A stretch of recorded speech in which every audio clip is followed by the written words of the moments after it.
Hey guys, this is a part 2 to the video series I got going about using hairspray with a glass print bed. Like I said, this is the Prusa i3 2015. It's the original Prusa model from Prusa himself, prusa3d.org. And last video we talked about how to apply the hairspray to the glass, how to get it nice and even, how to get a nice even coat, and how you know you got an even coat. And I also talked a little bit about how to heat it up and let it dry with your print bed. Just a note on that, if you don't have a heated print bed, you don't honestly need to heat up the glass to let it dry. You just leave it alone for 5 to 10 minutes and it will dry by itself, and you see it get completely clear. Right now it's heated up to 60 degrees Celsius, just because that's what I usually print PLA with, and my nozzle's at 200 degrees Celsius, which is also what I use to print most of my PLA. The reason I have them both heated up is because after you apply the hairspray to this, you don't just want to go ahead and use your printer like you've been using it. What you need to make sure is that because you put a layer of hairspray onto the glass, you now need to go back and calibrate your bed. Even though the layer of hairspray on the glass is so minuscule, the space in between the nozzle and the bed, for me, is always a quarter of a millimeter. So that's minuscule already. So it does make a big difference. If you put a lot of hairspray like I did on there, and you just print how you were and you use your same calibration for your bed, the leveling, basically it's gonna get, your nozzle's gonna be too close, and it's gonna look like it's over extruding when really it's just doesn't have enough space to push the filament down to the point where the nozzle won't touch it now, because that layer of hairspray is on there. So for me, what I do to calibrate it, my bed, is I send a G0 command to my printer via Simplify 3D for the Z-axis. So I want to go ahead and first home the Z-axis.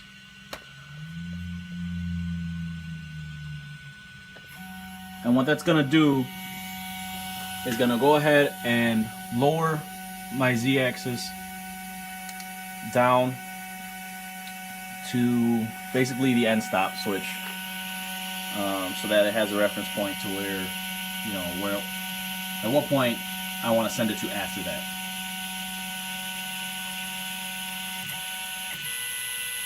Okay, now if you look at the screen on the printer, it says 0.23, which, as I found out, is in the firmware for this printer. They set that as basically the 0 point on the switch. So 0.23 is gonna be my 0 for the bed.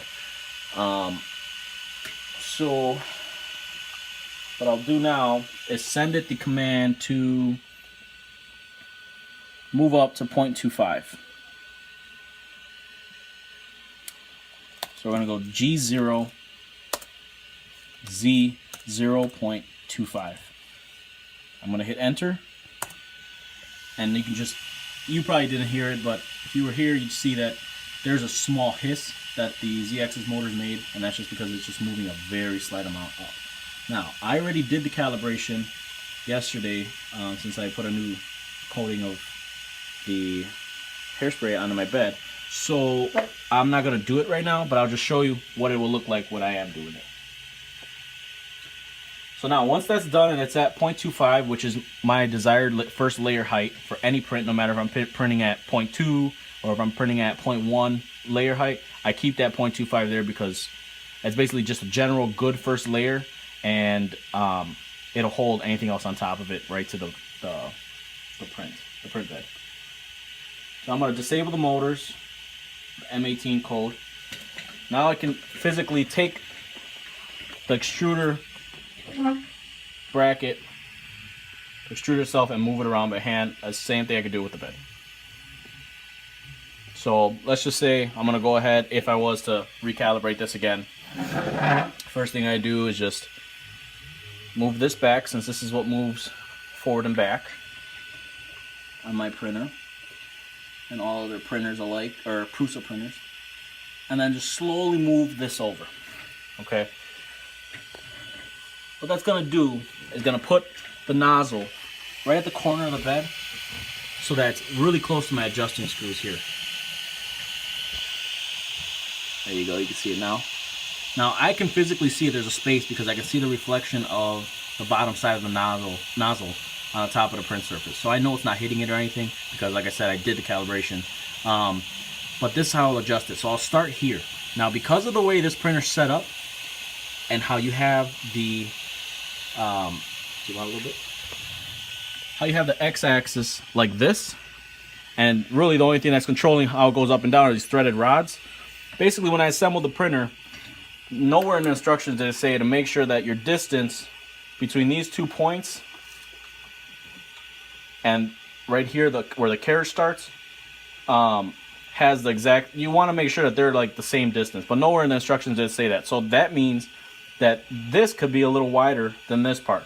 What that's going to do is going to throw the x-axis to lean to one side more than it leans to the other side. So to compensate for that, this is why you adjust the bed with the nozzle and the space in between it.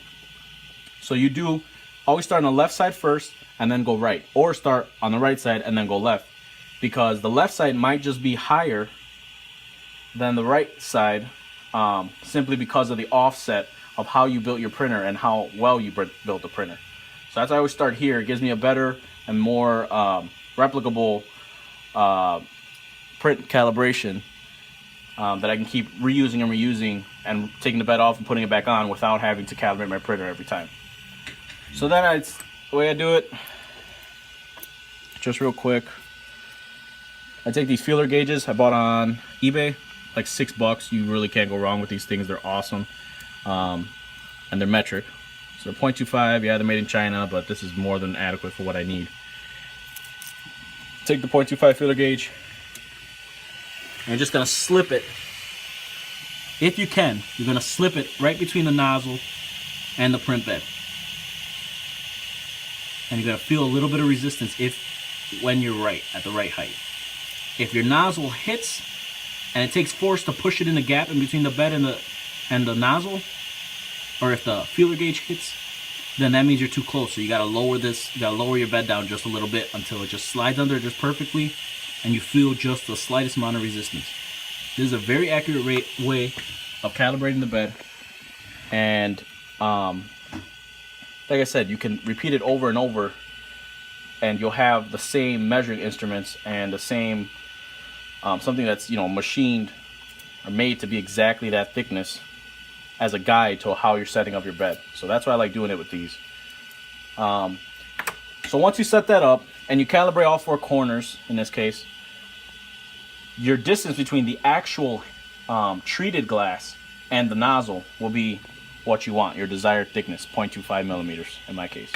And that's going to ensure that it sets down a perfect first layer for you, and you won't have any problems with the nozzle scraping or with it over extruding too much filament, where it's dragging through the filament all the time. So that's why I want to show that to you guys, because a lot of people don't mention that in their videos, that, you know, you are adding a layer of material, the hairspray, to this glass, and you're changing the thickness of it. Even if it's by 2 or 3 thousandths of an inch, you are changing it. So you need to accommodate for that fact.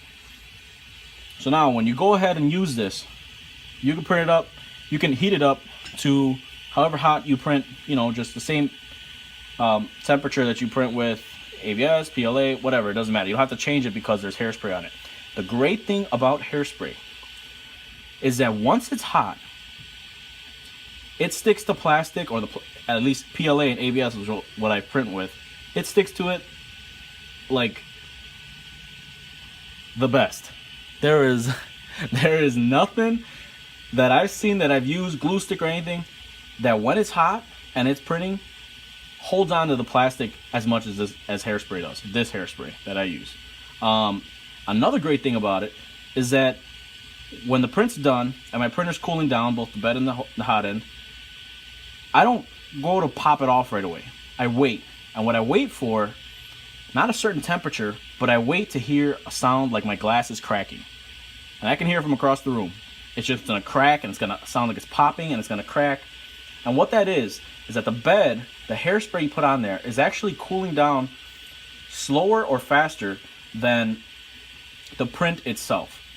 And what that causes is just a separation in between the two. So now it lets go by itself. And it's the most amazing thing to see, because usually people say that you have to pry on the bed and you have to kind of put a little straight edge under it to try to get, a X-Acto knife edge under it to try to pop it off. Well, you don't have to do that with this. If you coated this right, this will automatically let your prints pop off by themselves when the bed gets down to, for me, 30 to 20 degrees Celsius. So that means that I can keep my calibration, because I'm not sitting here prying on the bed or putting force on the bed all the time every time I get rid of a print. My calibration will stay within its spec, basically, longer. And it takes me less time to grab the print off the bed. I literally just come over, boom, put any force on it, it comes right up because it's detached. It's completely detached. So that's how I use hairspray with my printer, and that's how I've been using it for about a year now. And it's nothing fancy. I mean, it's just regular store-bought hairspray. If you can't find this, I'm sure anything else will work just as well. But you have to follow these processes, because a lot of people, they go on there and they just spray just the spot that they're going to be printing on. But what that causes is a difference in thickness, like I told you, between the middle where it's going to print and the other side you didn't spray it on. And over time, if you keep doing that, it's going to keep building up. And it's going to keep building up in certain areas. And you're going to be like, why is my nozzle scratching the print? Or why is it not printing, not putting out any filament? It's because the gap is too close at those points, because you're not accounting for the distance change because of the layer of hairspray. So once you're done with this and you want to take the hairspray off, what you can do is just let it cool down, take it over to a sink, and just spray it down with warm water, and the hairspray will just come right off. You'll see it comes off like a real thin film. Sometimes you take a little sponge, it'll help removing it, but very easy to get off. And then just dry it and start the process all over again. With PLA, when it prints and it cools and you go to take it off, it does not leave any outline of the the bottom print surface at all. So the hairspray stays there. The PLA does not tend to grip to the hairspray and pull it off with it. So you can keep reusing and reusing and reusing this, which is great for PLA. If you do ABS, ABS tends to stick to the hairspray a little bit more. I don't exactly know what chemical properties of both makes it do that, but you actually see the outline of the part that you did. And if you touch it, it's a little more smooth on the outside. So I'm assuming it's taking a little bit of hairspray with it. So if I do one ABS print and do another that's bigger, that'll grip onto the hairspray area still, that'll be just fine. If I do a lot of ABS prints over and over that are real small and inside the outline that it left, it might not stick as well, because it's taking more and more that hairspray with it every time it cools down and it lets go. So that's just something to be aware of. But yeah, I mean, this has been really effective for me. Like I said, it's very cheap. I mean, buy one of these, it'll last you forever. Without, if you actually make use of all the hairspray that's on here. So if you guys have any questions, go ahead and leave them in the comments, or just voice your opinions on how I did in the video. This is my second video. So, but if you have any suggestions for other videos that you might want me to do, go ahead and post them up too, and I'm going to try to be as active as I can in the comments. I appreciate you guys watching and choosing to watch this video. I hope it helps. I wish there was a video like this when I went out there and bought this printer first and started my first 3D print. So like I said, take your time, really think about what you're doing. This is a machine. You need to really worry about all the little things you're doing. How is this changing my outcome? What can I do to get a first layer even with the new surface that I have? And just be smart about it. Take your time, do not rush into things, and you'll have a well printing machine for a very long time. Thanks for watching.